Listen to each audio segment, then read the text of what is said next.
Several capacitors may be connected together in a variety of applications.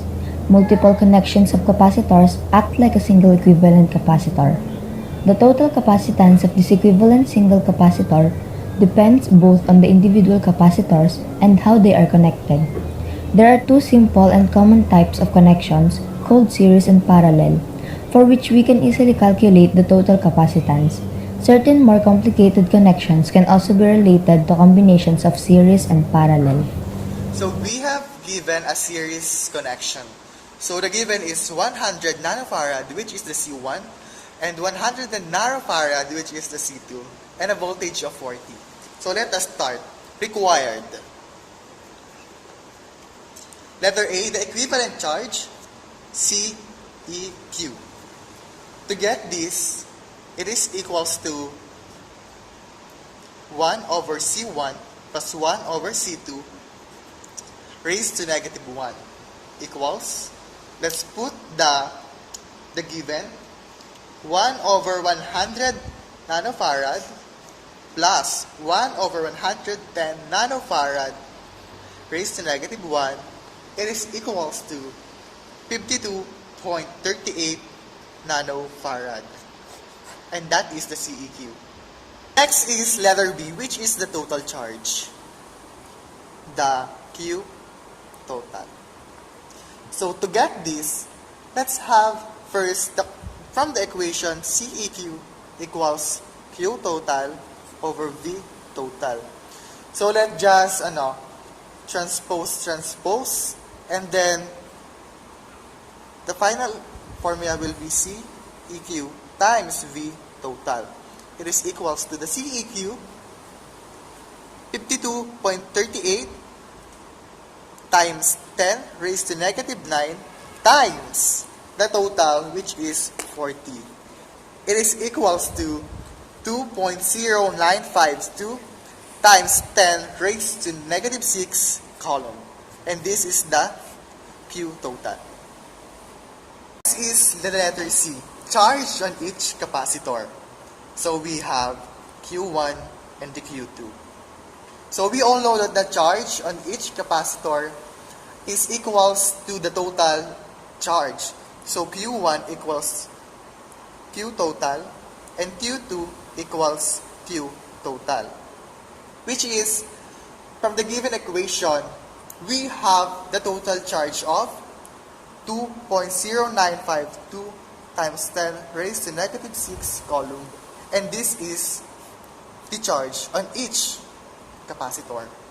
And last is the potential differences across each capacitor, the V1 and the V2. Let us first get the V1.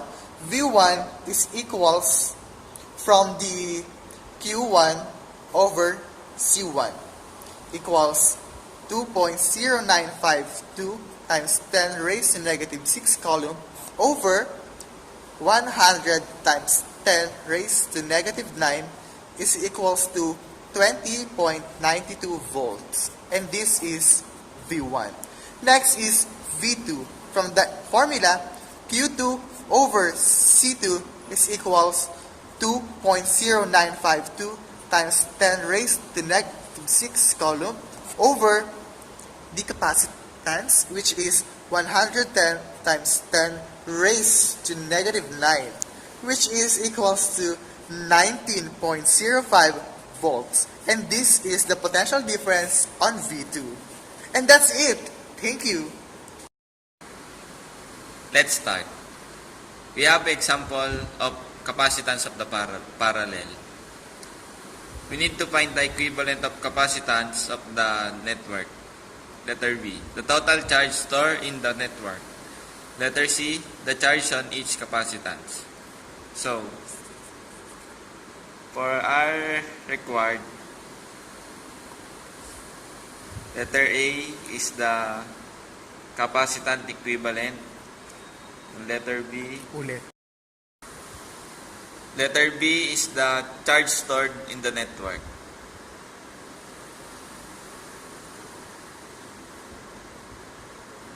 And letter C is the charge on each capacitor.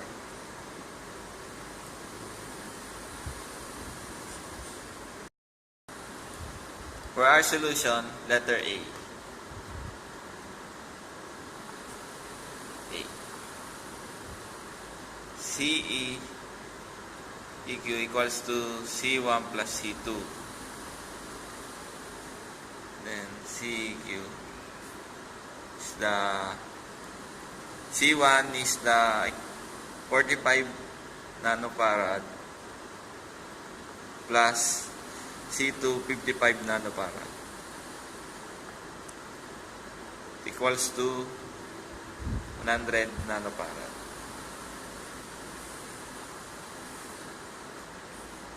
For our finding the total charge, CEQ it equals to QT all over VT. Since meron ka ng capacitance, kailangan mo itatranspose mo to, kaya magiging siyang QT equals to CEQ times VT plus QT equals to 100 nanofarad 9 times the voltage, total voltage equals to 2.8 times 10 negative 5 capacitance. For our finding the charge on each capacitor, letter C, C1 is equals to Q1 all over VT. Finding the capacitor is Q1 equals C1 times VT equals to 45 times 10 raised to negative 9 times 280 voltage equals to 1.26 times 10 raised to negative 5 coulomb.